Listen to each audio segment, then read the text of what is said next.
The Pittsburgh Steelers improved to 7-4 without Matt Canada. It's obviously the biggest topic of conversation across the land right now. And it's a good day for the Pittsburgh Steelers.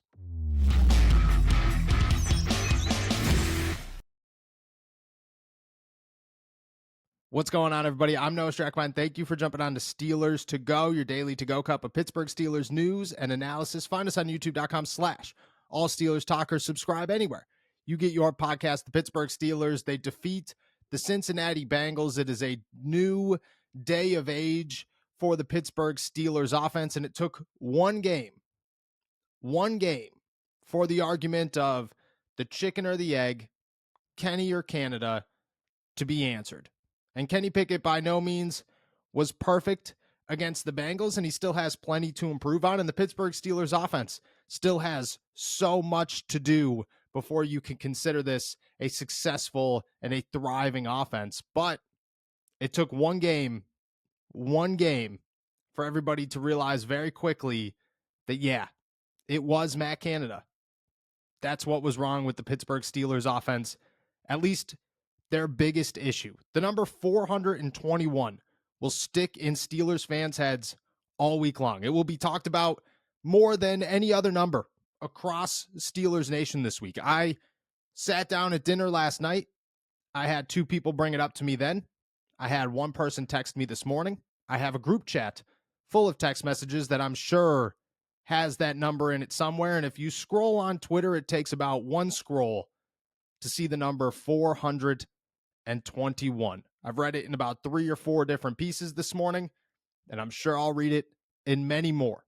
421. That is the total yards of offense that the Pittsburgh Steelers put together in the win over Cincinnati, an accomplishment that it took 59 games to hit. 58 games in a row. The Pittsburgh Steelers were unable to hit the 400-yard mark. The 59th game, the first without Matt Canada, they surpass it. But there's much more to this. This is not they surpassed 400 yards. That's the win. This is over. Woo. Great day for the Pittsburgh Steelers. No. Everybody who's sitting around trying to come up with ways to make this a negative, I mean, I think you're trying too hard, but there are things to build for the Pittsburgh Steelers. But there is grounds to build them on right now that were not there a week ago. You looked at this offense and you said there is no hope. There is no hope for Pat Freiermuth. There were questions about whether Pat Freiermuth was worth another contract. I was asked that less than a week ago. Would the Steelers even consider signing Pat Freiermuth to another deal? Why would they do that? He doesn't do what they anticipated him doing. It took one game to realize Matt Canada almost ended Pat Freiermuth's career in Pittsburgh early. Cannot believe that.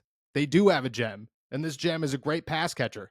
And for the first time all season, the first time in so long, he was utilized in the correct manner with other tight ends and up the seam, and just as Pat Freiermuth should be utilized. That's one talking point. Kenny Pickett looked fluid throughout this entire game. There were no moments where you were sitting around going, Kenny should have made that throw. There is not one. There is not one that stands out among the masses. I'm sure if you go back and you watch the All-22 and you sit there and you talk about, this play, and you get real into detail, you could find a couple of them, as you could in every single game with every single quarterback. But the grand scheme, the big picture, this is the first time all season that we are sitting around saying there are no major throws. There is no big headline about Kenny Pickett not making a throw to this receiver or not being able to find this guy. He looked smooth. He looked natural. He looked comfortable in the pocket. And for the first time for an entire game, even if it wasn't perfect, he looked like he was capable of playing in the NFL. That is ginormous for the Pittsburgh Steelers. In the meantime, George Pickens and Deontay Johnson didn't do a whole ton, and their stat lines were still fine. Deontay Johnson had 50 yards. George Pickens had a couple of catches, including a deep ball, which is what you're looking for. Kenny wasn't afraid to make things happen or make throws or turn the ball over or go deep or whatever. There was this is a cautious approach because I'm worried about my job. There was none of that. This was full confidence in Kenny. This is your offense now. Go make something work. And you realized very quickly, very, very, very quickly that Matt Canada was the problem. And you realize that because it seemed as if this is the first time that the Pittsburgh Steelers offensive staff, everybody in totality, and I'm not confident on this. This isn't a confirmation or a report. This is a belief of mine. It looked as if everybody on the staff came together, said, hey, these are our players' strengths. Let's build a game plan to our players' strengths. Instead, and there were reports flying all over the place throughout the week saying that Matt Canada just sat there and did it himself. And he didn't take any accountability or any intake from anybody else, or didn't look to include other coaches in his game plans. It was just, this is my plan. It's going to work. If it doesn't work, we'll try it again next week. And we heard that every single Thursday for 3 years. We'll just try it again next week. It'll happen eventually. You just got to keep working at it. Well, it took 2.5 years and nothing ever clicked. It took one game of an entire staff for everybody to come together for it to actually work. And it did. Where do they go from here? There's still plenty left to give. 16 points, 1 touchdown. That's not great, but it's a starting point. And if you could get the yards, if you could look fluid through the air, if you could look like you're running strong, I mean, this is the best game Najee's had since his rookie season, hands down. If you could do all those things, you could build points. That's how you do it. You're not going to be perfect every game. And truthfully, I look at this as a starting ground. There was no training camp. There was no preseason. There was no OTAs. There was no week 1 through week 11. There's nothing. This is day 1. You went to practice 3 days ago with the new coach, with a new game plan, with the new play caller, and you put it all together in 3 days.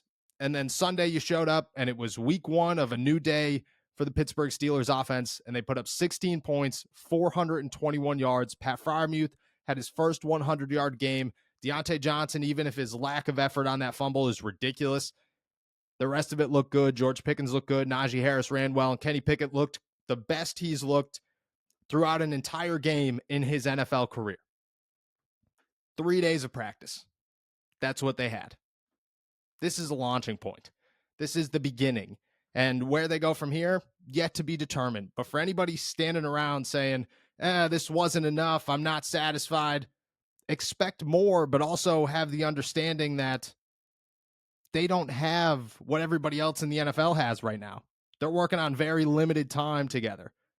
That's huge.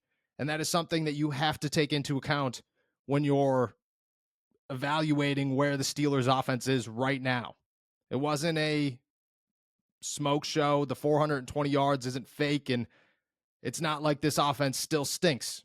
I think all of those things showed me that the offense is already way better than it was a week ago, and it looks more fluid than it was a week ago. And they won a game that they weren't always ahead in, but you always felt as if they were going to pull this one off. It's been a long time since the Pittsburgh Steelers had that feel to them. Bask in it, enjoy it, and have a full understanding that, yeah, I don't know what won the chicken and what won the egg was, but it was Matt Canada. And the Pittsburgh Steelers, well, they're off to the races now.